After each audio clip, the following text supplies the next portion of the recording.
Bismillah, kita akan masuk ke Kingdom Plantae. Sebelumnya kita kan sudah mempelajari Kingdom Fungi, yaitu dunia jamur. Nah, sekarang kita akan masuk bab baru, yaitu Plantae, di mana Kingdom dunia tumbuhan ini akan dibagi 3, yaitu Bryophyta, yaitu lumut, ada Pteridophyta,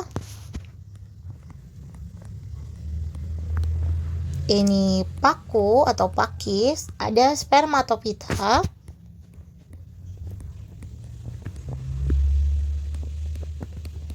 atau tumbuhan berbiji. Kita akan bahas Bryophyta lebih dahulu pada pertemuan kali ini. Jadi nanti kita akan bahas Plantae secara umum, klasifikasi filogeni pada tumbuhan, Bryophyta, metagenesis atau pergiliran keturunan,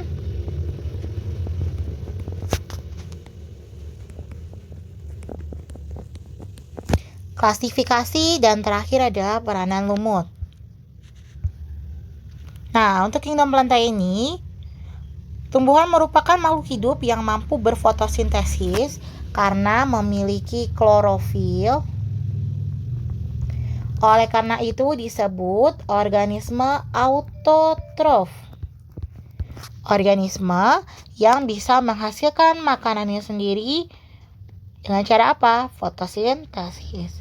Berikutnya ada multiseluler. Maksudnya multiseluler itu adalah satu individu itu terdiri dari banyak sel. Nah, berikutnya eukariotik. Nah, ini artinya memiliki membran inti. Yang tidak memiliki membran inti atau prokariotik bakteri ya. Kalau tumbuhan, protista, dan jamur ini sudah memiliki membran inti. Kita lanjut. Nah, yang berikut ini ada klasifikasi filogeni pada tumbuhan.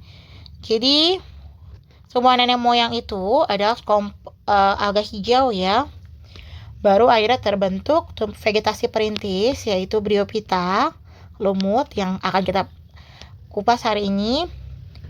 Terus muncul tumbuhan berpembuluh pertama. Tumbuhan berpembuluh pertama itu adalah paku atau Pteridophyta. Nanti baru terbagi lagi, jadi mengerucut lagi jadi tumbuhan berbiji. Nanti ada gymnosperme, ada angiosperme yang berbiji terbuka sama berbiji tertutup. Nanti angiosperme ini akan dibagi lagi jadi tumbuhan dikotil sama tumbuhan monokotil.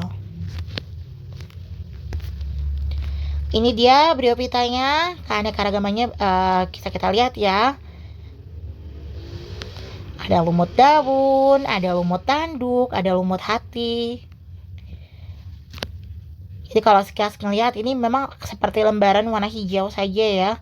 Kayak karpet membentang warna hijau, padahal sebenarnya kalau dilihat lebih dekat strukturnya ini seperti ini ya. Ini untuk lumut daun.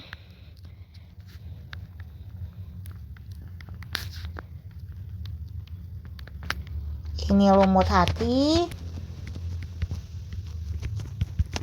Terus bagian bawah sini adalah lumut tanduk. Jadi seperti daun bawang yang tumbuh ya. Itu bagian tanduknya adalah sporofitnya yang akan menghasilkan spora. Ini juga gambar-gambarnya lebih detail. Nah, sekarang kita akan bahas karakteristik dan ciri-ciri dari Bryophyta.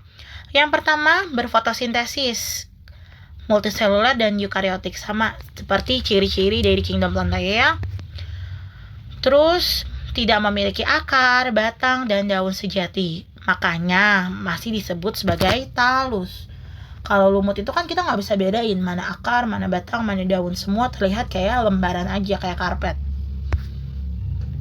Tidak memiliki pembuluh angkut atau xilem dan phloem. Jadi kalau tumbuhan itu kan kalau sudah berpembuluh berarti dia punya sistem transport di dalam tubuhnya. Yaitu ada xilem sama phloem. Xilemnya buat angkat air dan zat hara dari akar ke daun. Terus phloem itu akan membawa hasil fotosintesis dari daun ke seluruh tubuh. Tapi lumut nggak punya, makanya lumut itu disebut tumbuhan tidak berpembuluh. Terus mengalami pergiliran keturunan atau metagenesis, tapi dia lebih dominan yang gametofitnya ya. Nanti kita akan bahas di slide selanjutnya. Reproduksi seksual dan aseksualnya dengan spora. Jadi kalau seksualnya itu dengan sel gamet ya, sel kelamin. Nanti ada yang jantan dan betina, baru yang aseksual itu dengan spora. Karena lumut merupakan tumbuhan tak berpembuluh, proses pengangkutan air dan garam mineral ini dilakukan dengan peristiwa osmosis. Apa sih osmosis? Yaitu pergerakan air dari konsentrasi tinggi ke konsentrasi rendah melewati membran semipermeabel. Jadi airnya dari konsentrasi tinggi ke konsentrasi rendah melewati membran dari lumut ini. Berikutnya, mineralnya itu diangkutnya dengan proses difusi, yaitu pergerakan zat terlarut, yaitu mineral dan ion, dari konsentrasi tinggi ke konsentrasi rendah. Jadi bedanya kalau osmosis itu airnya yang konsentrasi tinggi ke rendah. Kalau difusi, pergerakan zat yang terlarut di dalamnya dari konsentrasi tinggi ke konsentrasi rendah. Jadi walaupun nggak punya siam dan floem, proses di dalam tubuh lumut ini masih bisa berlangsung dengan difusi dan osmosis. Nah, ini dia pergerakan keturunan atau metagenesis. Di sini perhatikan ya, ada fase gametofit, ada fase sporofit. Fase yang lebih panjang itu gametofit. Jadi ini merupakan fase yang dominan. Dimana kalau kamu mau lihat dia dominannya di gametofit atau di sporofit, lumutnya ada di mana? Kalau lumutnya di gametofit, berarti dia yang dominan adalah fase gametofit. Tapi kalau misalnya pakunya itu ada di fase sporofit. Jadi nanti kita akan bahas paku di pertemuan selanjutnya. Kali ini kita fokus di lumut dulu ya. Jadi fase gametofitnya itu dimulai dari spora yang akan mengalami pembelahan, membentuk protonema. Protonema ini akan membentuk lumut, di mana lumut itu ada yang jantan yang akan menghasilkan antheridium, terus yang betina yang akan menghasilkan archegonium. Yang jantan akan menghasilkan spermatozoid, yang betina akan menghasilkan ovum. Bergabung, terjadi fertilisasi atau peleburan antara sperma dan ovum, membentuk zigot. Zigot akan berkembang jadi sporogonium, sporangium, dan akhirnya jadi spora, kemudian kembali lagi ke siklus ini. Makanya disebut pergiliran keturunan. Jadi antara gametofit, sporofit, nanti balik lagi ke gametofit.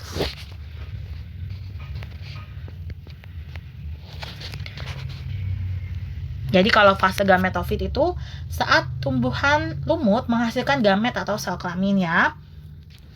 Sel kelamin ini dihasilkan di bagian atas tumbuhan lumut pada struktur yang disebut gametogonium. Di bagian atasnya nih ya. Kalau yang jantan akan menghasilkan antheridium, yang betina archegonium ya. Kita lanjut, di sini juga sama pergiliran keturunannya. Yang pertama ini strukturnya ada, yang jantan ini ada menghasilkan sperma, yang betina akan menghasilkan ovum. Bergabung, terjadi fertilisasi membentuk zigot. Terus ada pembelahan, mitosis dan tumbuh membentuk spora. Nah, spora ini yang ada di dalam kapsul ini. Seta kan tangkai spora, kapsulnya ini di dalamnya ini ada banyak sekali spora. Baru deh terbentuk spora yang akan membentuk protonema dan jadi tumbuhan lumut lagi. Jadi siklusnya seperti itu. Kalau tadi bentuk skema, kalau ini bentuknya ada visualisasi gambarnya, jadi kalian bisa lebih memahami lagi. Ini juga sama ya. Nah, tumbuhan lumut ini dibagi menjadi beberapa kelas. Yang pertama ada lumut daun atau Bryopsida. Ini lumut daun. Terus ada lumut tanduk atau kelas Antheroceropsida. Ada lumut hati, Hepaticopsida. Sekarang kita akan bahas satu persatu ya.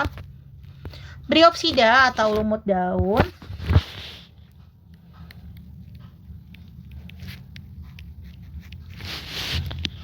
Bagian bawahnya ini adalah gametofitnya.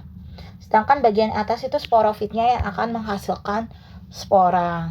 Lumut daun ini lumut yang kebanyakan kalian lihat di bebatuan, terus di batang pohon, di tanah, di tempat-tempat yang lembab ya.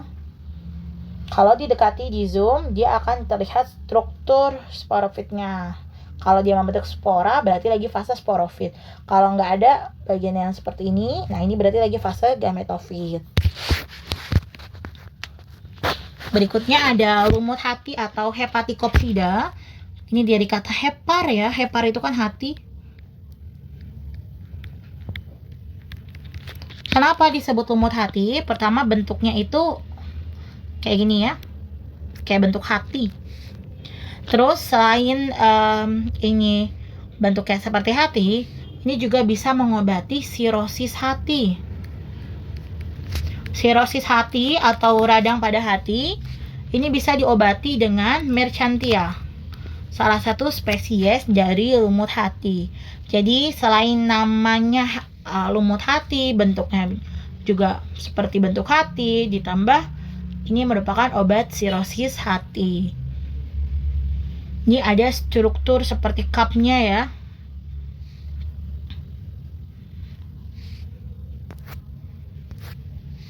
Nah, kalau dilihat dari jauh, Hepaticopsida seperti ini. Jadi kayak lembaran-lembaran yang ada pada bebatuan, pada dahan pohon. Tapi kalau dilihat di zoom, ada bagian seperti penghisap ya, kayak cups di permukaan tubuhnya. Ciri-ciri dari Hepaticopsida yang pertama, masih berbentuk talus sama kayak lumut-lumut yang lain, berbentuk lembaran, masih nggak bisa dibedain akar dan batang dan daun, sama seperti lumut yang lain. Dia bercabang dua, ya, makanya kayak gini kan, kayak hati, bercabang dua. Kalau seksualnya ini dengan fragmentasi, dengan spora. Kalau secara kawin atau secara seksualnya ini dengan sel gamet, yaitu spermatozoa dan sel ovum. Kelas yang ketiga yaitu Anteroceropsida atau lumut tanduk.